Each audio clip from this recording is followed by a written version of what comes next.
kami mendesak sekali lagi pada Barreskrim Polri untuk segera tetapkan tersangka dalam waktu 3 hari ini. Supaya bisa saja PT itu menjadi korban daripada orang-orang yang melakukan Pembongkaran pagar laut di Tangerang telah rampung. Berikutnya adalah pihak berwajib dituntut membongkar siapa dalang di balik pagar laut Tangerang ini. Pagar laut sepanjang 30,16 km di perairan Tangerang, Banten akhirnya tuntas dibongkar. Tim gabungan TNI Angkatan Laut, KKP Bakamla, kepolisian dibantu nelayan mencabut 1,36 km pagar laut yang tersisa. Dengan selesainya pembongkaran yang dimulai sejak 18 Januari 2025 tersebut, diharapkan nelayan bisa kembali leluasa melaut. TNI Angkatan Laut pun menyebut akan rutin berpatroli di perairan agar tak ada lagi pembangunan pagar laut. Tinggal 1 kilometer dan dapat dipastikan tadi sudah saya tanyakan sama dan Lantamal 3 Brigjen Hari bahwa ini 1 kilometer itu dapat dituntaskan pada hari ini. Apalagi cuacanya cukup cerah hari ini ya. Dan kita khususnya dari TNI Angkatan Laut ya kita di sini juga akan berupaya meningkatkan patroli-patroli. Namun meski pagar laut tuntas dibongkar, polisi belum menetapkan siapa dalang yang harus bertanggung jawab. Terkait pagar laut, polisi kini mengusut dugaan pemalsuan hak guna bangunan dan sertifikat hak milik di area pagar laut. Polisi menduga ada pencatutan identitas warga untuk membuat sertifikat hak milik dan sertifikat hak guna bangunan. Menurut polisi, Kepala Desa Kohot Tangerang, Banten pun sudah mengakui adanya alat membuat dokumen palsu yang ditemukan di rumahnya saat penggeledahan. Sisa ataupun sisa kertas yang digunakan yang kita duga dan kita melihat identik dengan kertas yang dipakai girik yang digunakan sebagai alat untuk warkah. Dan ini sudah kita dapatkan dari keterangan kepala desa maupun sekdes juga mengakui bahwa alat-alat itulah yang digunakan. Dari hasil pemeriksaan yang sudah kita laksanakan terhadap beberapa warga memang benar dipakai, dicatut namanya dengan meminta KTP, fotokopi KTP yang akhirnya dimunculkan dalam surat-surat ini. Sementara warga itu tidak mengetahui dan menyatakan tidak memiliki, menguasai tanah tersebut. Soal penerbitan SHM dan HGB di area pagar laut memang menimbulkan kecurigaan. Sebab Kementerian Kelautan dan Perikanan menegaskan area laut bukanlah area yang dapat diklaim kepemilikannya melalui SHM dan HGB. Sebelumnya, Menteri ATR BPN Nusron Wahid menyebut ada 238 sertifikat hak guna bangunan di area pagar laut Tangerang dan 17 sertifikat hak milik. Sebanyak 50 sertifikat telah dibatalkan. Wakil Menteri Agraria dan Tata Ruang Osi Dermawan menyebut pihak internal kementerian yang terlibat pembuatan sertifikat palsu di area laut sudah disanksi administrasi. Dia menyerahkan proses hukum para oknum di ATR BPN kepada kepolisian. Sementara warga kampung Alarjiban, Desa Kohot, Tangerang, Banten menyebut Kepala Desa Kohot dan Sekretaris Desa Ujangkarta tak terlihat lagi sejak inspeksi mendadak Menteri ATR BPN Nusron Wahid. Warga pun membentuk tim jika sewaktu-waktu dibutuhkan polisi untuk mencari Kades dan Sekdes Kohot. Menurut mereka, Kades dan Sekdes harus diperiksa atas dugaan pencatutan identitas warga dalam pembuatan sertifikat area pagar laut. Kami curiga kemana ini, atau ada yang mengemanakan seperti itu ya kira-kira. Jadi dibuatlah laskar. Kalau memang itu dibutuhkan, apabila itu dibutuhkan kami siap. Dan setelah ada penetapan DPO, ya, yang akan kita gali lagi lebih serius keberadaan arsen. Meski pagar laut sudah dibongkar tuntas, proses hukum untuk mencari siapa yang bertanggung jawab harus tetap dilanjutkan. Tim Liputan Kompas TV. Saudara, pembongkaran pagar laut yang membentang di perairan Tangerang, Banten boleh saja usai. Namun hingga kini belum ada kejelasan terkait penanganan kasus pidananya, khususnya penerbitan dokumen yang melatar belakangi berdirinya pagar laut Tangerang. Selengkapnya kita diskusikan malam hari ini bersama Ketua Riset dan LBH PP Muhammadiyah sekaligus juga pelapor ke Polri, ada Mas Gufroni. Selamat malam Mas Gufroni. Selamat malam Mbak Audrey. Dan telah bergabung juga di sebelah saya ada Ketua Umum BKN, Rofi'i Muklis. Malam, Bang Rofi. Selamat malam, sehat semuanya Bang Gufroni, sehat ya. Sehat. Ya. Ya, saya mau ke Bang Gufroni dulu nih sebagai pihak pelapor. Bang, jadi Anda, Mas Gufroni ini melaporkan terkait dengan pemalsuan dokumen. Apa saja yang dilaporkan, buktinya apa, siapa yang dilaporkan? Oke, jadi sebenarnya ini bukan laporan ya, tapi pengaduan. Dan pengaduan ini kan terkait dengan persoalan pemagaran laut. Jadi bukan soal pemalsuan dokumen. Jadi pemalsuan dokumen ini kan hasil penelusuran yang dilakukan oleh tim dari Mabes Polri. Dari mulai kasus pagar laut. Sehingga kami tetap kepada fokus utama kami soal siapa aktor intelektual di balik pemagaran laut ini. Ya, Saat itu kenapa sih melaporkan pagar laut itu apa, Bang? Mas Dumas dia. Ya, ini kan pertama bahwa ada pagar laut yang panjangnya 30 km dan hari ini kan sudah selesai. Tentu kami mengucapkan apresiasi kepada TNI Angkatan Laut dan juga KKP. Namun persoalan hukumnya kan belum tuntas, belum selesai. Ya, jadi ada 7 nama yang sudah kami adukan. Kelihatannya hanya satu saja yang kemudian ini diperiksa gitu ya. Dalam hal ini adalah Kepala Desa Kohot. Emang siapa aja Bang waktu itu yang dilaporkan? Gimana, Mbak? Yang dilaporkan siapa saja?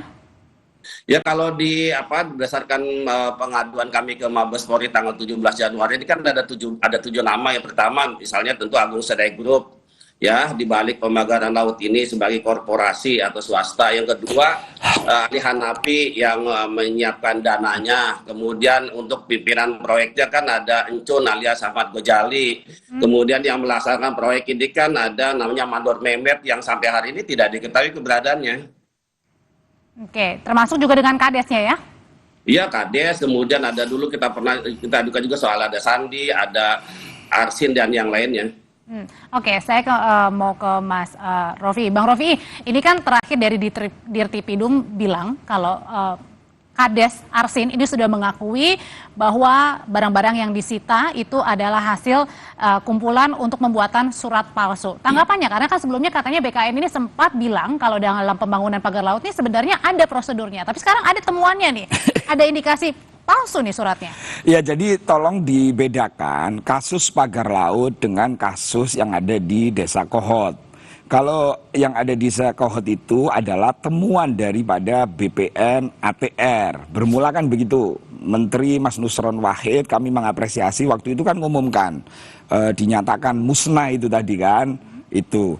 Kemudian kasus ini kan ditangani oleh Bareskrim. Nah, kami mengapresiasi kepada Pak Johandani beserta tim kepolisian, bahkan dalam proses penyelidikan kan sampai mendatangi Pak Lurah, Pak Arsin. Nah, maksud saya gini, kalau memang ada dugaan dan ada bukti yang sangat kuat, misalnya ada pemalsuan dan lain-lain, ya saya berharap Polri untuk segera mengusut kasus ini secara tuntas. Tapi walaupun tidak diintervensi oleh kita atau tidak dikasih masukan oleh kita, saya yakin deh Polri tidak main-main dalam urusan ini. Kan tanda-tanda bahwa yang diduga Pak Lurah Kohot ini melakukan seperti yang disampaikan beliau, misalnya ada pemalsuan dan lain-lain. Ada pencatutan juga loh nama-nama. Ada pencatutan misalnya, ya saya menunggu dari hasil daripada proses penyelidikan, tentu nanti akan naik ke penyidikan kan seperti itu. Pak Johandani juga menyampaikan bahwa kita kedepankan dulu azas praduga tidak bersalah. Jadi biar langkah-langkah Polri ini enak, tidak ada intervensi apapun, bahwa ini adalah murni persoalan hukum, tidak ada tekanan publik, tekanan massa. Nah, itu baru keren. Tapi nampaknya kalau tidak ada tekanan publik juga ini susah diungkap juga nih, karena kan pagar lautnya sudah berbulan-bulan yang lalu ini. Enggak, jadi kalau persoalan pagar laut sebenarnya, kalau lihat foto dokumennya Pak Zaki ya, Bupati Tangerang saat itu 2014 waktu beliau itu ke laut, itu sudah ada fotonya, sudah ada dokumentasinya. Tapi artinya gini Mbak, pagar laut dan urusan Pak Lurah Kohot ini beda. Jadi kalau misalnya teman-teman dari Muhammadiyah, Mas Gufron, kami sering kali bertemu di media, ya silahkan aja kalau memang sudah cukup bukti dan lain-lain. Tapi mbok iya, ketika menyebut nama orang misalnya melaporkan, ya sebaiknya nama tersebut disebut inisial, karena negara kita negara hukum tentu berasaskan praduga tidak bersalah, karena ini menyangkut nama orang lain gitu loh. Karena begitu sebaliknya ketika Pak Gufron ini misalnya tidak punya, belum tentu cukup bukti, kemudian disebut, kemudian dilaporkan. Oh, karena belum ada penetapan tersangka juga gitu ya?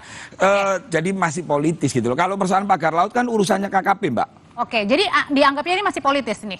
Menurut saya ketika seorang lawyer ya, ketika menyebut nama orang, tidak menyebut inisial, bagi saya itu sudah mengarah atau memframing. Itu kurang pas gitu loh. Bang Gufron Gitu. nih, tanggapannya ini seakan-akan memframing orang nih, padahal belum tentu orangnya bersalah. Betul.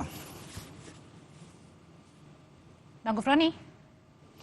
Ya, jadi saya mau sampaikan juga bahwa ini sama sekali tidak ada unsur politis, ya, bagaimana yang disampaikan oleh Gus Ropi. Kemudian bahwa ini sama sekali tidak ada framing. Ini kan berdasarkan apa yang menjadi suatu informasi yang sudah menjadi rahasia umum di masyarakat Tangerang. Bahwa nama-nama itu memang sudah sangat familiar di masyarakat, khususnya mereka yang terdampak dari proyek PSN PIK 2. Dan yang kami sampaikan itu kan bukan LP, bukan laporan polisi, tapi sifatnya pengaduan. Dan nama-nama ini kan sudah viral di sosial media, tinggal bagaimana polisi untuk mengungkap kasus ini sampai ke akar-akarnya gitu loh. Jangan sampai hanya di tingkat kepala desa atau perangkat-perangkat desa. Tapi Bang Gufron, tapi menurut Bang Gufron sampai dengan sekarang penyelidikannya cepat nggak sih? Karena kan pagar lautnya aja sudah selesai dibongkar nih, tapi penyelidikannya masih terus berjalan, belum ada penetapan tersangka. Bahkan kita masih bingung nih, kemana nih Kades Arsin ini? Ya, justru itulah yang kita khawatirkan ya. Publik juga bertanya-tanya, jangan-jangan hanya kepala desa Kohot saja yang tanda kutip ditetapkan sebagai tersangka, sementara aktor intelektualnya tidak pernah diperiksa, tidak pernah juga dilakukan pemanggilan oleh pihak Barreskrim Polri. Kami juga ada menduga bahwa jangan-jangan pihak perusahaan pengembang raksasa ini nanti posisinya hanyalah sebagai korban dari penipuan dokumen itu. Jadi kasus ini hanya selesai di tingkat desa atau oknum-oknum BPN gitu ya. Tapi soal bahwa ini HGB atas nama PT-PT ya di bawah perusahaan Agung Sedek Group, ini justru nanti seakan-akan dijadikan sebagai pihak korban dari penipuan dokumen ini. Ini yang harus kita antisipasi. Oke, nah, gimana Bang Rof? Itulah Mbak yang saya khawatirkan dari teman-teman yang membuat laporan. Boleh lapor itu boleh kok. Pengaduan masyarakat juga boleh, tapi ketika membangun opini itu yang nggak boleh gitu. Jadi persoalan Kohot itu persoalan masalah tanah. Tapi Bang gini, pada saat itu kan memang banyak warga yang mengakui sendiri, nah ini nama saya kok tiba-tiba ada nama anaknya begitu. Nggak, itu suratnya. beda. Jadi gini loh, persoalan tanah jangan disamakan dengan persoalan pagar laut. Pagar laut sendiri aja itu urusannya KKP. Bahkan KKP menyampaikan kan, siapapun yang masang pagar laut itu kan ada sanksinya, sanksi administratif 18 juta. Lalu ada pandangan hukum lain, oh ada unsur pidananya kan begitu kan. Tapi sampai detik ini kalau persoalan pagar laut itu ada di wilayah KKP. Gitu loh. Nah kalau persoalan tanah itu di wilayahnya BPN karena diduga ada pemalsuan atau ini sebenarnya bukan tanah terus dibuat-buat. Nah itu wilayahnya Barreskrim. Nah ini harus clear dulu. Nah Pak Menteri Sesmenko, Pak Airlangga kan sudah menyampaikan pagar laut tidak ada kaitan dengan PSN PIK. Tidak ada kaitan gitu loh. Maka silahkan teman-teman misalnya melaporkan dan lain-lain, nggak ada masalah. Tapi kedepankan dong azas praduga tidak bersalah dulu. Jangan memframing misalnya sudah jadi rahasia umum. Nggak bisa begitu. Hukum itu harus kan kita menjunjung tinggi tuh. Namanya azas praduga tidak bersalah itu. Tapi pada saat waktu itu juga Pak Menteri Nusron Wahid juga kan bareng-bareng dengan Pak Kades kan waktu itu kan pergi ke sana. Bahkan katanya sempat adu argumen juga di sana bahwa ini adalah tanahnya dulu adalah empang. Itu sama menteri aja. Nah, siapa sih Pak Kades? saya percaya kepada BPN, kepada Menteri ATR, karena dia yang diberi hak oleh negara untuk mengurus persoalan tanah. Tetapi kita nggak boleh hantam kromo. Artinya gini, contoh ya, di daerah Karangserang, Kecamatan Sukadiri, itu ada namanya Pak Hade namanya. Dia juga mengalami abrasi gitu loh. Jadi ini jangan dihantam rata semua. Ada juga masyarakat yang mengalami abrasi. Tapi ketika mengalami abrasi, misalnya ada oknum tersebut, oknum kepala desa ini misalnya memanfaatkan, ini zamannya abrasi, ya sudahlah, ya itu biar diproses hukum. Kami mendukung penuh itu gitu loh. Oke, gitu. balik lagi ke Bang Gufroni sebagai pelapor. Bang, sebenarnya sampai dengan sekarang ini katanya warga sekitar ini sampai membuat ini ya gerakan tangkap begitu ya. Ini keresahan apa yang sih dialami sama warga? Kenapa sampai warga, kan harusnya ini bisa sedang ditangani oleh polisi. Kenapa sampai warga yang turun tangan juga nih? Jadi begini, saya melihat proses penyelidikan dan penyidikan yang oleh Mabes Polri ini menurut kami ya terlambat gitu ya. Semestinya sejak awal sebenarnya Kepala Desa Kohot katakanlah sudah langsung dinyatakan sebagai tersangka.